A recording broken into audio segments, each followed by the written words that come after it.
Նայեք, մենք վերջնական որոշում չունենք մանդատների հետ կապված, ուղղակի սա այն որոշումն է, որը պիտի կայացվի խորհրդակցելով նաև այլ ընդդիմադիր ուժերի հետ։ Վերջնական որոշում չկա, բայց հետևյալը պետք է ասեմ, պայքարը եթե պետք է շարունակվի, ապա պետք է օգտագործես բոլոր գործիքները, որոնք հնարավոր են։ Հիմա մանդատները դա լուրջ գործիք է պայքարը շարունակելու համար։ Իմ անձնական մոտեցումը սա է, բայց կրկնեմ, վերջնական որոշումը չկա։ Բայց որ պայքարը շարունակելու են, ուղղակի այստեղ կասկած չի կարող լինել։ Նաև փողոցը նկատի ունեք։ Նաև փողոցը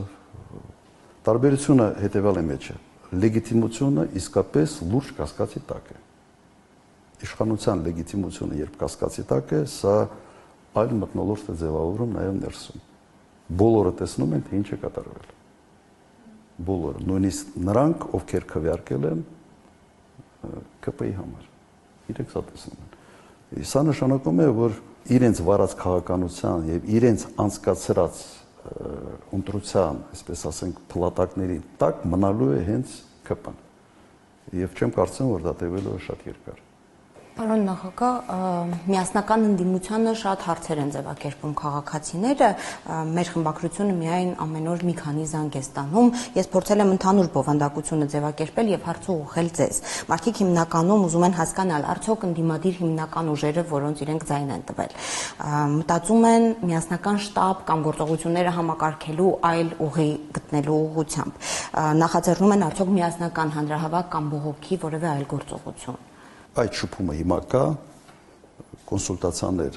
իրար հետ անց են կանցնում, միասնական գործողությունները ինչպիսին կլինեն, ցույց կտա ժամանակը։ Այս պահին ես չեմ կարող դա ասել, բայց ինֆորմացիայի փոխանակում դե մտահոգությունը բոլորի մոտ է։ Եվ այն ինչ կատարվում է հիմա, օրինակ ԲՀԿ-ի ձայների հետ, ուղղակի եւս մի արտարոց բան է։ Ընտրական հանձնաժողովը կայացել է որոշում, որը իրավունք ուղղակի չունի։ Ինքը չի կարող անվավեր ճանաչել որևէ տեղ։ Ինքը կարող է, այսպես ասենք, այդ տեղամասում նոր ընտրություն կազմակերպել, բայց զուտ անվավեր ճանաչելու իրավունք չունի։ Ընդհանրապես կենտրոնական ընտրական հանձնաժողովի կեցվածքը